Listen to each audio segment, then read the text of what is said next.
Assalamualaikum warahmatullahi wabarakatuh. Kami dari kelompok 7 metodologi penelitian akan menjelaskan tentang analisis data kuantitatif. Berikut adalah nama kelompok anggota kami. Yang pertama, Zidni Husnul Ifah. Yang kedua, Aditya Alif Pramana. Yang ketiga, Dia Lestari. Yang keempat, Linda Aja Lestari. Yang kelima, Indria Septi Lisa Sante.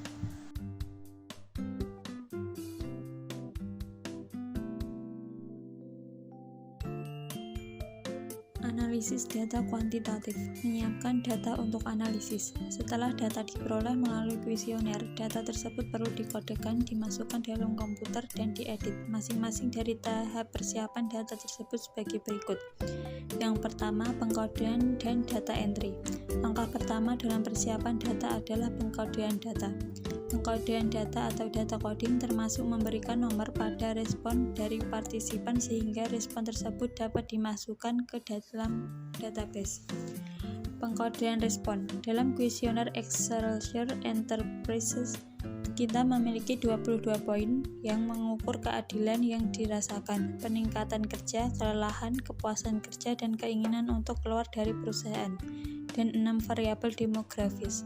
Respon dari karyawan tentu ini partisipan pagar 1 dalam data file untuk 22 pertanyaan pertama dapat dikodekan dengan menggunakan nomor yang sebenarnya diingkari oleh responden 1, 2, 3, 1, 4, 5, 1, 3, dan seterusnya. Data entry. Setelah respon dikodekan, respon tersebut dapat dimasukkan ke dalam database. Data mentah dapat dimasukkan dengan program software. Yang selanjutnya yaitu nomor 2, mengedit data. Setelah data diinput, data tersebut perlu diedit. Mengedit data berhubungan dengan menemukan dan memperbaiki bagian yang hilang dan data yang tidak logis, konsisten, atau tidak sah dalam konfirmasi yang dikembalikan oleh partisipan studi. Yang ketiga, transformasi data. Transformasi data variasi pengkodean data adalah proses perubahan representasi numerik awal dari nilai kuantitatif menjadi nilai yang lain. Data secara khusus diubah untuk menghindari masalah dalam tahap selanjutnya dari proses analisis data. Mempelajari data. Kita bisa mendapatkan pemahaman data dengan memperoleh ringkasan visual atau dengan memeriksa tendensi sentral dan dispersi variabel. Kita juga bisa mengetahui data kita dengan memeriksa hubungan antara dua variabel. Mempelajari data adalah langkah pertama yang penting dalam sebuah analisis data berdasarkan pemahaman awal. Analisis terperinci selanjutnya dapat dilakukan untuk menguji kesesuaian data tersebut. Penelitian memerlukan banyak waktu untuk memperoleh tendensi sentral, jangkauan, dispersi, dan statistik lain untuk setiap poin tunggal yang mengukur variabel bebas dan terikat, terutama saat ukuran untuk suatu konsep baru dibuat. Statistik deskriptif untuk variabel tunggal tersedia dari frekuensi, ukuran tendensi sentral, dan dispersi. Hal-hal tersebut dijelaskan sebagai berikut. Yaitu yang pertama, frekuensi. Frekuensi hanya mengacu pada beberapa kali berbagai subkategori dari suatu fenomena tertentu terjadi, di mana persentase dan persentase kumulatif kejadiannya dapat dihitung dengan mudah. Yang selanjutnya yaitu diagram batang dan diagram pie. Frekuensi juga dapat ditampilkan secara visual dengan diagram batang, histogram, atau diagram pie. Diagram batang, histogram, dan diagram pie membantu kita untuk memahami data. Selanjutnya yaitu ukuran tendensi sentral dan dispersi. Terdapat 3 ukuran tendensi sentral yaitu mean, median, dan modus. Ukuran dispersi termasuk kisaran atau rentang atau jangkauan standar deviasi dan variasi, di mana ukuran tendensi sentral adalah mean dan jangkauan antar kuartil interkuartil range, di mana ukuran tendensi sentral adalah median. Yang selanjutnya, ukuran tendensi sentral. Mean atau rata-rata hitungan average adalah ukuran tendensi sentral yang memberikan gambaran umum mengenai data tanpa terlalu membebani seseorang dengan setiap observasi dalam sekelompok data. Median adalah nilai tengah dalam sekelompok observasi jika hal tersebut disusun dalam urutan rendah ke tinggi atau tinggi ke rendah. Modus adalah fenomena yang paling sering terjadi.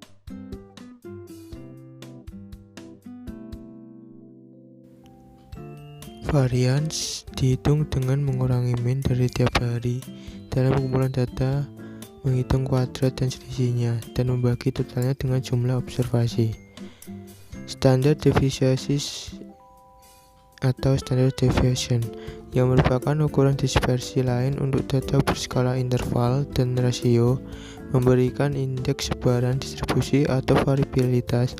Dalam data standar deviasi adalah ukuran dispersi yang sering digunakan dan merupakan akar kuadrat dari varian. Mean dan standar deviasi merupakan statistik deskriptif yang paling umum untuk data berskala dan rasio. Karena kaidah statistik berikut ini, standar deviasi bersamaan dengan mean adalah alat yang sangat efektif dalam distribusi normal. Pertama, secara praktis, hampir semua observasi berada dalam 3 standar deviasi dari mean. Yang kedua, lebih dari 90% observasi berada dalam 2 standar deviasi dari mean. Yang ketiga, lebih dari setengah observasi berada dalam 1 standar deviasi dari mean. Hubungan antar variabel dalam penelitian yang memasukkan beberapa variabel. Selain mengetahui statistik deskriptif variabel, kita seringkali akan mengetahui bagaimana satu variabel terkait dengan variabel yang lain. Kita ingin melihat sifat, arah, dan signifikasi hubungan variabel yang digunakan dalam studi tersebut. Hubungan antara dua variabel manapun di antara variabel yang diperoleh dalam studi. Hubungan antara dua variabel nominal uji X pangkat 2. Terkadang kita mungkin ingin mengetahui apakah terdapat hubungan antara dua variabel nominal, apakah keduanya tidak saling berkaitan. Sebagai contoh, yang pertama, apakah melihat iklan produk di televisi tidak berkaitan dengan pembelian produk tersebut oleh individu, membeli atau tidak membeli. Apakah jenis pekerjaan dilakukan oleh individu, pekerjaan kerah putih atau karyawan versus pekerjaan kerah biru. Buruh adalah karena warna kulit mereka, kulit putih atau non kulit putih. Perbandingan tersebut memungkinkan dengan cara mengatur data menurut kelompok atau kategori dan melihat apakah terdapat hubungan signifikan secara statistik. Korelasi Pearson akan menunjukkan tujuan, kekuatan, dan signifikasi dari hubungan bivariat di antara semua variabel yang diukur pada tingkat interval atau rasio. Korelasi tersebut diperoleh dengan menilai dalam suatu variabel karena variabel yang lain juga berbeda-beda.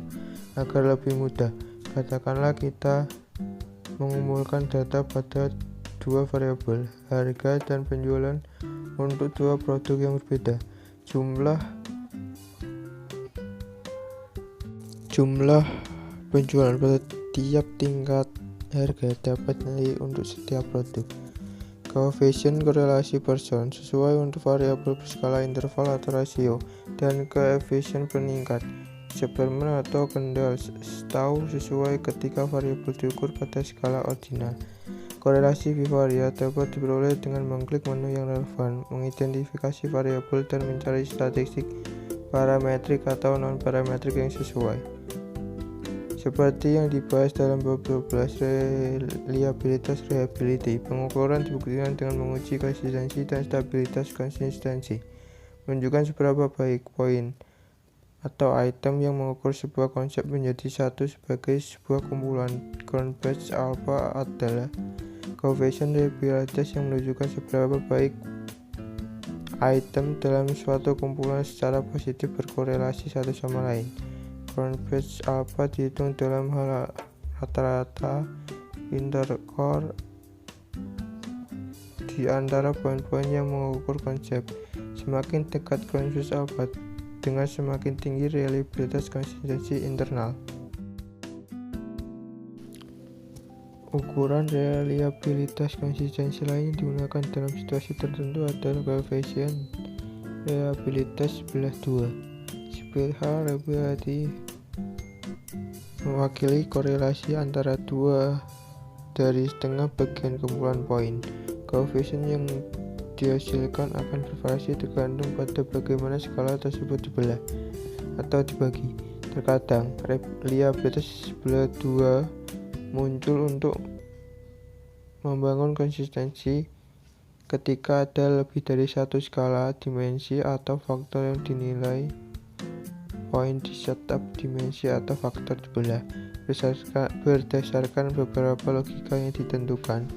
Sebelumnya, Campbell 1976 dalam hampir semua kasus Cronbach's alpha merupakan uji reliabilitas konsistensi internal yang memadai. Nanti Anda akan melihat dalam bab bagaimana Cronbach's alpha dihasilkan melalui analisis komputer. Excelsior Enterprise menguji reliabilitas ukuran multi-item karena nilai distributed, kelelahan, burnout, peningkatan kerja, dan keinginan untuk keluar terhadap poin. Skala harus diuji untuk setiap ukuran. Pada bab 12, kami jelaskan bahwa Cronbach dan perusahaan diukur dengan skala multi-item. Konsistensi jawaban dari sponsor adalah pengujian konsistensi antara poin yang memberikan ikhtisar Cronbach alpha untuk 4 variabel. Tabel ini menunjukkan bahwa semua alpha berada di atas 0,60 dan secara umum reliabilitas yang melebihi 0,80 adalah baik, sehingga reliabilitas konsistensi internal dari ukuran yang secara umum reliabilitas kurang dari 0,60 dianggap buruk. Reliabilitas dalam kisaran 0,7 dapat diterima.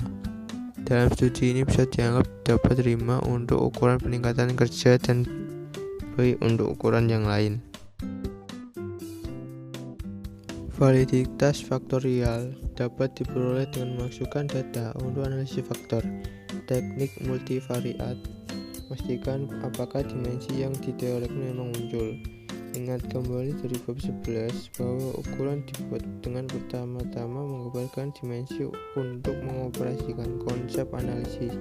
Faktor mengungkapkan apakah dimensi tersebut benar-benar diperoleh dengan poin item dalam pengukuran seperti yang diteorikan. Validitas berdasarkan kriteria diperoleh dengan menguji kekuatan pengukuran untuk membedakan individu yang diketahui berbeda. Validitas konver bisa diperoleh jika terdapat tingkat korelasi yang tinggi di antara dua sumber berbeda merespon pada ukuran yang sama. Misalnya, supervisor dan bawahan merespon secara hampir sama terhadap pengukuran sistem bonus yang diberikan kepada mereka. Validitas diskriminan dapat diperoleh jika dua konsep yang sangat berbeda tidak berkorelasi satu sama lain. Misalnya keberanian dan kejujuran, kepemimpinan dan motivasi, sikap dan berikat. Validitas konvergen dan diskriminan diperoleh melalui matriks multi-karakter multimode. Statistik deskripsi bagian 2. Ketika nilai atau skor baru untuk kehadiran yang dirasakan peningkatan kerja, kelelahan, dan keinginan untuk keluar dari perusahaan sudah dihitung. Kita untuk analisis data selanjutnya statistik deskriptif dengan maksimum, minimum, mean, standard deviation, dan variance sekarang dapat diperoleh untuk variabel bebas dan terikat berskala interval multi-item. Selain itu, metrik korelasi juga dapat diperoleh untuk meneliti bagaimana variabel dalam model berkaitan satu sama lain. Pada bab ini kita membahas langkah-langkah awal dari prosedur untuk menganalisis data ketika dikumpulkan. Melalui contoh penelitian Excelsior Enterprise, kita melihat langkah-langkah penting mempersiapkan data untuk analisis editing, pengkodean, dan kategorisasi. Jika kita juga memperoleh deskripsi untuk variabel dalam kasus Excelsior Enterprise. Terakhir, kita menggunakan kesesuaian menggunakan Cronbach's alpha. Terdapat dua jenis kesalahan. Yang pertama, kesalahan tipe 1 atau alpha merupakan probabilitas menolak hipotesis nol ketika hal tersebut sebenar-benarnya. Probabilitas kesalahan tipe 1 disebut juga dengan tingkat signifikansi, ditentukan oleh peneliti. Tingkat signifikansi yang umum dalam penelitian bisnis adalah 5% atau kurang dari 0,05 dan 1% atau 0,01. Yang kedua adalah kesalahan tipe 2 atau beta, merupakan probabilitas kegagalan untuk menolak hipotesis nol tertentu bahwa hipotesis alternatif tersebut benar. Misalnya menyimpulkan berdasarkan data kelelahan tidak mempengaruhi keinginan untuk keluar dari perusahaan ketika hal tersebut memengaruhi. Kekuatan statistik hanya kekuatan adalah probabilitas bahwa signifikansi statistik jika hal tersebut ada. Kekuatan statistik tergantung pada yang pertama alfa, kriteria signifikansi statistik yang digunakan dalam pengujian. Jika alfa mendekati 0, misalnya jika alfa berubah dari 5% menjadi 1%, maka probabilitas untuk menemukan pengaruh ketika ada pengaruh akan menurun. Hal ini menunjukkan bahwa semakin rendah alfa, semakin kecil kekuatan statistik. Semakin tinggi alfa, semakin besar kekuatan statistik. Yang kedua ada ukuran efek. Ukuran efek adalah ukuran perbedaan atau kekuatan hubungan dalam populasi. Perbedaan besar dalam populasi semakin dapat ditemukan dibanding perbedaan kecil atau kesamaan hubungan. Yang ketiga, ukuran sampel. Pada tingkat alfa tertentu, peningkatan ukuran sampel menghasilkan lebih banyak kekuatan. Karena peningkatan ukuran sampel membuat estimasi parameter lebih akurat.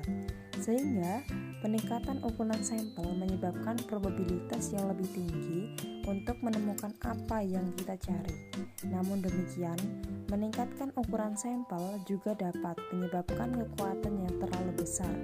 Karena bahkan pengaruh yang sangat kecil akan menjadi signifikan secara statistik. Memilih teknik statistik yang tepat. Pilihan teknik statistik yang tepat secara luas bergantung pada jumlah variabel, baik itu variabel bebas maupun terikat. Aspek lain yang memainkan peran adalah ukuran sampel dan apakah asumsi uji parametrik terpenuhi. Teknik statistik univariat digunakan ketika ingin meneliti hubungan dua variabel. Misalnya, jika ingin mengamati efek atau pengaruh jenis kelamin pada jumlah permen yang dimakan oleh para mahasiswa per minggu. Tepat untuk menggunakan statistik univariat. Tetapi jika meneliti hubungan lebih dari dua variabel, maka menggunakan teknik statistik multivariat diperlukan. Jadi, uji univariat dan uji multivariat yang tepat secara umum tergantung pada skala pengukuran yang digunakan, seperti yang diilustrasikan pada figur 15.1, ikhtisar teknik statistik univariat dan multivariat pada buku 2 halaman 128. Menguji hipotesis mentunggal, uji T. Satu sampel digunakan untuk menguji hipotesis bahwa mean populasi dari mana sampel sama dengan standar perbandingan. Rumus menghitung nilai T dalam contoh penelitian mengetahui jumlah jam belajar mahasiswa dari universitas tertentu apakah sama atau berbeda dengan jumlah jam belajar mahasiswa pada umumnya. Rumus untuk mengetahui hal tersebut adalah Tn-1 sama dengan X min mikro dibagi dengan standar deviasi dibagi akar N. Keterangan di sini yaitu X sama dengan nilai min sampel, mikro adalah rata-rata mahasiswa belajar dalam seminggu, dan S untuk standar deviasi, dan N adalah sampel penelitian. Contoh kasus bisa dilihat pada buku 2 halaman 129. Menguji hipotesis 2 min yang berhubungan. Uji T sampel berpasangan dapat dilakukan untuk menguji perbedaan dalam kelompok yang sama sebelum dan setelah perlakuan. Misalnya, apakah sekelompok karyawan akan memiliki kinerja yang lebih baik setelah menjalani pelatihan dibanding sebelum pelatihan? Dalam kasus ini, ada dua pengamatan untuk setiap karyawan.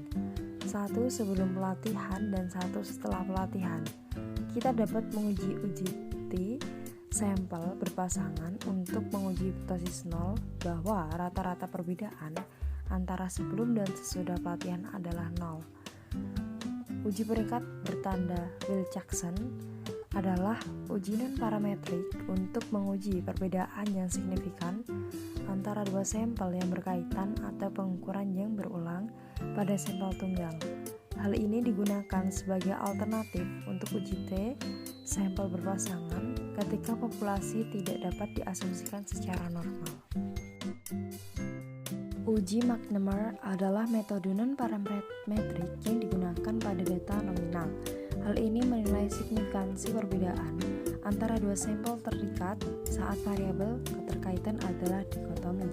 Uji McNamara merupakan uji yang cukup sederhana untuk menguji homogenitas marginal. Homogenitas marginal mengacu pada kesamaan kecilnya perbedaan yang signifikan antara satu total garis margin atau lebih serta total kolom margin yang terikat, atau rumusnya A ditambah B sama dengan A ditambah C, atau C ditambah D sama dengan B ditambah D. Homogenitas marginal berarti bahwa tidak ada efek atau pengaruh perlakuan. Uji McNamara menggunakan X kuadrat berdasarkan rumus B min C dikurangi 1 pangkat 2 dibagi B plus C dikali X kuadrat adalah statistik dengan 1 derajat kebebasan, atau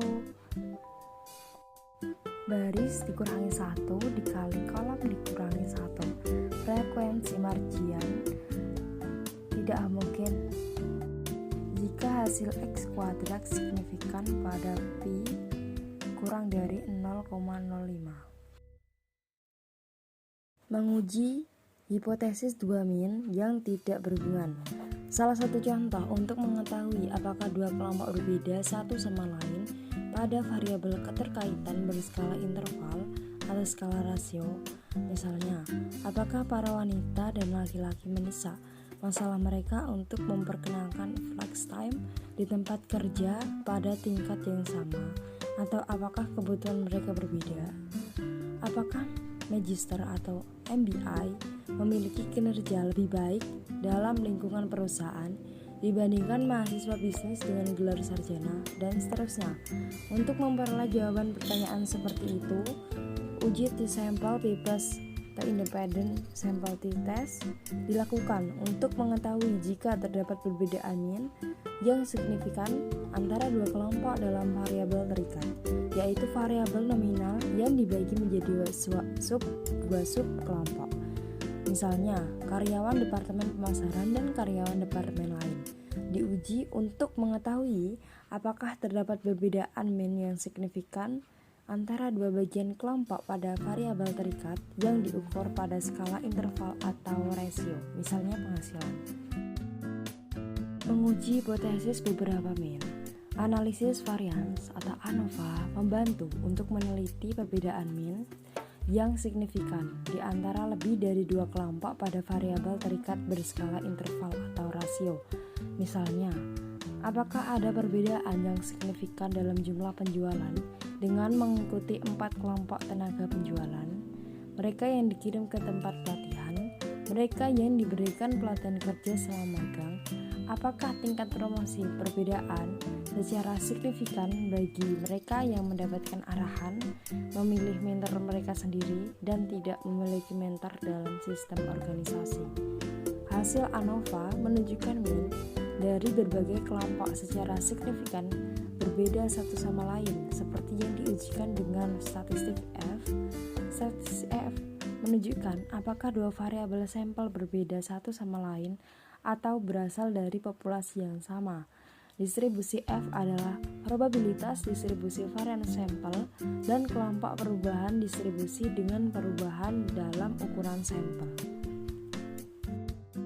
Analisis regresi. Analisis regresi sederhana digunakan dalam situasi di mana satu variabel bebas dihipotesiskan akan mempengaruhi satu variabel terikat. Misalnya, diasumsikan bahwa kita menyatakan bahwa kecenderungan untuk membeli produk hanya tergantung pada kualitas produk yang dirasakan. Dalam kasus ini, kita harus mengumpulkan informasi kualitas dan kecenderungan untuk membeli produk. Kemudian, kita dapat menandai data untuk memperoleh beberapa ide pertama pada hubungan variabel-variabel tersebut. Persamaan regresi linier sederhana menunjukkan garis lurus. Tentu saja, untuk meringkas hubungan antara kualitas yang dirasakan dan kecenderungan untuk membeli, kita dapat membuat garis lurus pada poin-poin data. Kita juga dapat menunjukkan hubungan tersebut dengan persamaan YI sama dengan beta 0 ditambah dengan beta 1 X1 ditambah dengan epsilon I. Parameter beta 0 dan beta 1 disebut koefisien regresi. Parameter tersebut adalah intercept beta 0 dan kemiringan beta 1 dari garis lurus yang berhubungan dengan kecenderungan untuk membeli Y. Terdapat kualitas yang dirasakan atau X. Kemiringan slope disebut dapat diinterpretasikan sebagai jumlah unit di mana kecenderungan untuk membeli akan meningkat jika kualitas yang dirasakan meningkat berdasarkan unit.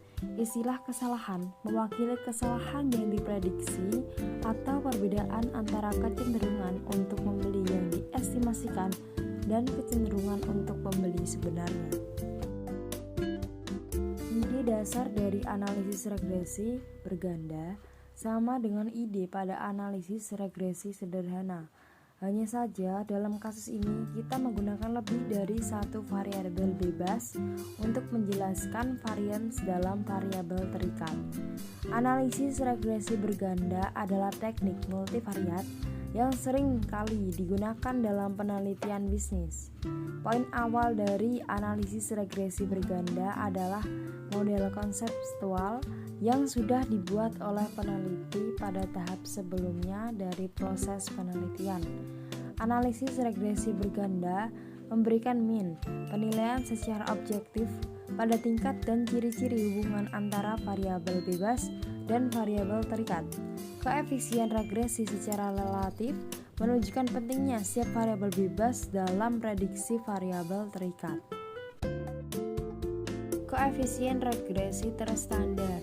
Koefisien regresi terstandar estimasi yang berasal dari analisis regresi berganda yang dilakukan pada variabel yang telah distandarkan atau proses di mana variabel diubah menjadi variabel dengan min 0 dan standar deviasi 1. Hal ini biasanya dilakukan untuk membuat penelitian dapat membandingkan pengaruh atau efek relatif variabel bebas terhadap variabel terikat. Ketika variabel diukur dalam unit pengukuran yang berbeda, misalnya pemasukan diukur dalam dolar dan ukuran keluarga diukur dengan jumlah individu. Regresi dalam variabel dummy. Variabel dummy atau dummy variabel adalah variabel yang memiliki dua tingkat yang jelas atau lebih karena dikodekan dengan 0 atau 1. Variabel dummy membuat kita dapat menggunakan variabel nominal atau ordinal sebagai variabel bebas untuk menjelaskan, memahami atau memprediksi variabel terikat. Multikolonialitas. Multikolonialitas seringkali menjadi fenomena statistik di mana dua variabel bebas atau lebih dalam model regresi berganda sangat berhubungan. Cara yang paling sederhana dalam mengetahui multikolonialitas adalah memeriksa matriks korelasi untuk variabel bebas. Adanya korelasi yang tinggi adalah tanda pertama dari multikolonialitas yang besar. Multikolonialitas bukanlah masalah serius jika tujuan penelitiannya adalah untuk memprediksi nilai yang akan datang dari variabel terikat. Karena meskipun estimasi koefisien regresi mungkin tidak tepat, multikolonialitas tidak mempengaruhi reliabilitas dari ramalan regresi individu. Uji dan analisis multivarian yang lain. Analisis multivarian adalah metode pengolahan variabel dalam jumlah yang banyak di mana tujuannya adalah untuk mencari pengaruh variabel-variabel tersebut terhadap suatu proyek secara simultan atau serentak. Secara singkat, 5 teknik multivarian antara lain. Yang pertama, analisis diskriminan adalah salah satu teknik analisis yang bisa digunakan pada hubungan dependensi atau hubungan antar variabel di mana sudah bisa dibedakan antara variabel responden dan mana variabel penjelas. Analisis tersebut dipakai untuk menjawab pertanyaan bagaimana individu dalam memasukkan ke dalam kelompok berdasarkan beberapa variabel. Kedua, regresi logistik digunakan ketika variabel terikat adalah non-matrik. Ketika variabel terikat hanya memiliki dua kelompok, regresi logistik sering kali lebih dipilih karena hal ini tidak berhubungan dengan asumsi kuat yang dihadapi oleh analisis diskriminan. Ketiga, analisis conjoint adalah analisis suatu metode analisis dalam analisis multivarian yang bisa diterapkan pada riset pemasaran untuk menghasilkan suatu produk baru yang lebih disukai oleh konsumen. Analisis conjoint bertujuan untuk memberikan penilaian terhadap beberapa kombinasi taraf atribut yang ditawarkan. Penelitian yang diberikan oleh konsumen dapat diukur melalui beberapa peringkat atau skor. Keempat, ANOVA dua arah adalah dapat digunakan untuk meneliti efek atau pengaruh dua variabel bebas non-matrik terhadap suatu variabel terikat metrik. ANOVA dua arah adalah untuk mengetahui apakah ada pengaruh dan berbagai kriteria yang diuji terhadap hasil yang diinginkan. Kelima, MANOVA hampir sama dengan ANOVA, dengan berbeda bahwa ANOVA menguji beberapa rata-rata lebih dari dua kelompok pada satu variabel terikat, sedangkan MANOVA menguji berbeda antara rata-rata kelompok pada beberapa variabel secara bersamaan dengan menggunakan jumlah kuadrat dan matrik lintas produk.